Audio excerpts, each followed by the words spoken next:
Ya ama ne dedik? To'xtang. Avvaliga mana shunaqa bir qiliqlaringiz bilan butun dunyo lol qoldiryapsiz-ku. Endi yana qaysidir davlatlarga piyoda yurib borish kerak-ku menimcha. Shuni xalq shuni xohlayapti, yana peshkom yuring, qiziqarli bo'lyapti, yo'q. Hozir peshkom qaysi davlatga boray desam, ko'pchilik Xitoy bilan Rossiyani yozibdi. Wow, endi Xitoy endi cho'lli davlat, Rossiya endi o'rmonli davlat. Shunga nima deysizlar endi? Haligi cho'llarda ilonlar quvlab Xitoyga borsinmi yoki o'rmonda ayiqlar, bo'rilar quvlab Rossiyaga borsinmi?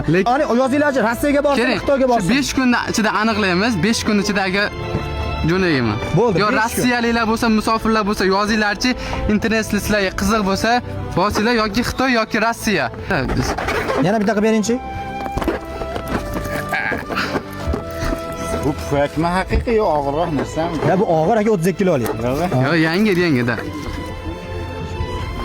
Biz o'xshatolmaymiz o'zini. Sizga tanga tinch.